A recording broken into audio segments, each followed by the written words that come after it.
आगे नेक्स्ट आपका जो कॉन्सेप्ट है rule number 55, types and positions of adverbs. Adverbs के टाइप्स और पोजीशंस। देखो भाई, एडवर्ब्स के टाइप्स क्या होते हैं? जनरली टाइम को बताने वाले शब्द होते हैं एडवर्ब ऑफ टाइम। जनरली कहाँ आता है? सेंटेंस के लास्ट में आता है, यानी कि सेंटेंस में सब्जेक्ट आएगा, वर्ब का ऑब्जेक्ट आएगा, उसके बाद आएगा। ठीक है। इसके अलावा एडवर्ब ऑफ प्लेस, जनरली ये भी लास्ट में आता है, जो प्लेस को बताने वाले शब्द होते हैं। एडवर्ब ऑफ मैनर, ये भी जनरली लास्ट में आता है। और ये लास्ट में कहाँ आता है? पहले सब्जेक्ट, वर्ब, वर्ब का ऑब्जेक्ट, और उस ऑब्जेक्ट के बाद मैनर आता है। हालांकि अगर ऑब्जेक्ट लंबा खिंच जाए, अगर लंबा खिंच जाए तो कई बार वर्ब से पहले भी एडवर्ब ऑफ मैनर को यूज कर सकते हैं। अगर वर्ब इंट्रांजिटिव है तो वर्ब के जस्ट बाद में एडवर्ब ऑफ मैनर आएगा। अगर एक ही सेंटेंस के अंदर मैनर, प्लेस, टाइम तीनों आ जाएं तो पहले मैनर, फिर प्लेस, फिर टाइम आता है, एमपीटी इसको बोल देते हैं। इसके बाद में बात कर लेते हैं एडवर्ब ऑफ डिग्री की।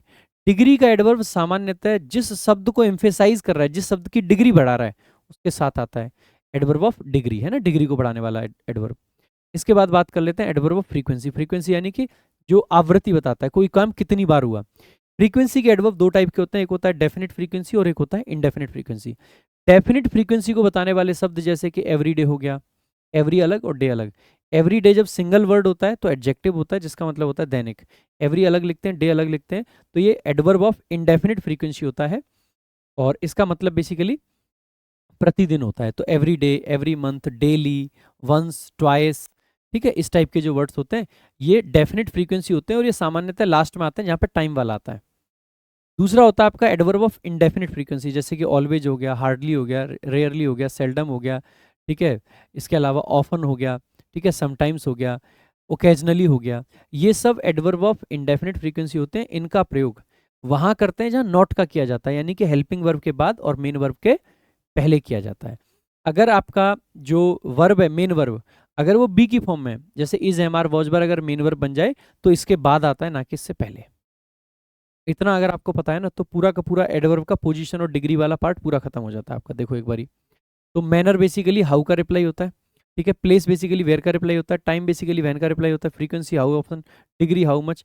फोकस और डिग्री लगभग एक जैसे होते हैं, ठीक है, ध्यान देंगे। तो ये एग्जांपल्स दे रखे हैं, एक बार देख लेना बेसिक, पॉज करके वीडियो।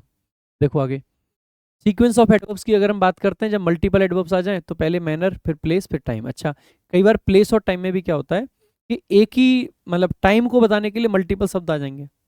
जैसे मैं आपसे कहता हूँ कि यार कल रात 12 बजे मिलते हैं।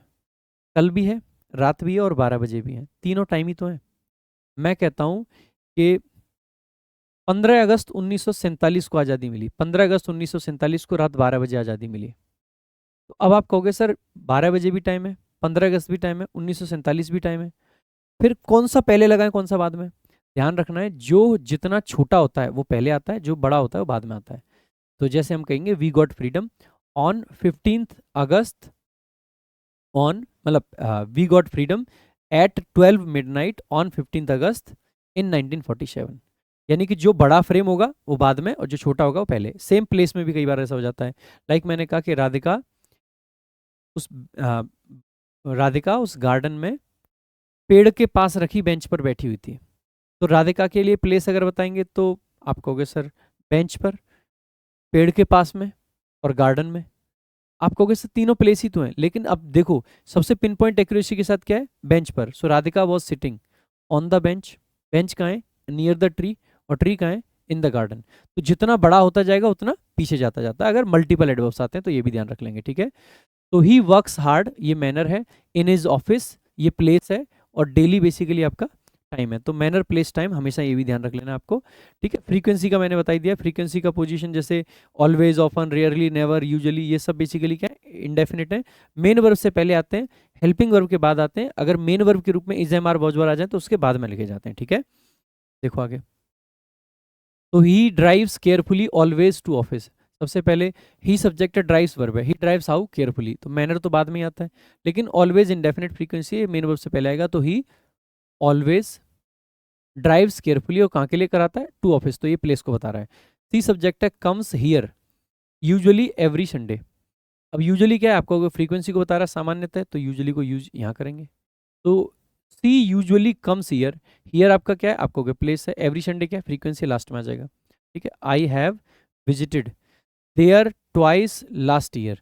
अब जैसे ही कहोगे सर ये क्या है, प्लेस है, ये क्या है, फ्रीक्वेंसी है। Frequency generally I have visited, I have visited there last year, मतलब twice last year, last year 2 बार, ठीक है। तो 2 बार छोटी चीज है, और कब गए थे 2 बार, पिछले साल गए थे। कब गए थे 2 बार, पिछले साल, तो बड़ा वाला चीज पीछे चली जाएगी। ये प्लेस है, प्लेस तो पहले ही आएगा टाइम से, है ना। ही सब्जेक्ट है, वर्कड आपकी वर्ब है, ही वर्कड हाउ, तो आप कहोगे वेरी हार्ड, तो हार्ड एडवर्ब है, उस एडवर्ब के लिए वेरी आपका एडवर्ब आ रखा है। इन प्रेपोजिशन है, in the initial phases of preposition, जिसका ऑब्जेक्ट है सक्सेस, तो ही वर्कड वेरी हार्ड आपका मैनर है। फिर लास्ट में बेसिकली कब काम किया, तो टाइम को बता रहा है। देखो आगे, अब देख लेते हैं। सी मेड अ क्विकली डिसीजन, सबसे पहले ये तो मैं करा ही चुका हूँ, सी मेड अ क्विक डिसीजन, ठीक है, गलती से रिपीट हो गया, कोई बात नहीं है। आगे देखो, he is always arriving late to meetings. अब जैसे ही देखेंगे, अच्छा ही ऑलवेज इज अराइविंग, भाई ऑलवेज क्या है, indefinite frequency, indefinite frequency subject और वर्ब के बीच में आती है, तो he is always arriving late to meetings. अच्छा एक चीज आप पे और लगेगी आपको कि सर सामान्यतः ऑलवेज वगैरह जो फ्रीक्वेंसी के एडवर्ब है ये कॉन्टिन्यूस टेंस में नहीं आते हैं, लेकिन ध्यान देंगे अगर कॉन्टिन्यूस टेंस कोई फ्रस्ट्रेटिंग एक्शन है तो वहां पे ऑलवेज वगैरह का यूज कर सकते हैं। ऐसे रेगुलर एक्शन जो नेगेटिव होते हैं, जो फ्रस्ट्रेटिंग होते हैं, जो डिसअप्रूविंग होते हैं, उनमें कॉन्टिन्यूस टेंस आ जाता है। तो ये सेंटेंस वैसे सही है, मतलब टेंस की गलती नहीं है, गलती क्या है कि ऑलवेज का प्रयोग इज के बाद करेंगे ना कि पहले। देखो आगे, his energetic attitude showed that he had soundly slept. भाई स्लेप्ट तो आपकी कैसी वर्ब है, इंट्रांजिटिव, इंट्रांजिटिव है, तो साउंडली का प्रयोग इसके बाद करेंगे, he had slept soundly the previous night. अगला देखेंगे, mister Sukesh and his family at the food greedy. At the food how, कैसे खाया, हाउ का रिप्लाई एडवर्ब ऑफ मैनर होता है, सो ग्रीडीली, ग्रीडीली हमारा लिखना पड़ेगा, at the fruit food greedily. कौन से वाले पार्ट में आ रहा है, लास्ट वाले में। अगला देखेंगे, भाई मजा आया। अगर आप चाहते हो कि आप सारे 101 रूल्स देखें तो आप देख सकते हैं प्रशांत सोलंकी इंग्लिश यूट्यूब चैनल पर जाकर। और अगर आप चाहते हैं कि सारे रूल्स को एड फ्री देखें, साथ में टेस्ट लगा के प्रैक्टिस भी करें, तो आप डाउनलोड कर सकते हैं टॉपर विजडम ऐप, क्योंकि वहां पर सब अवेलेबल है।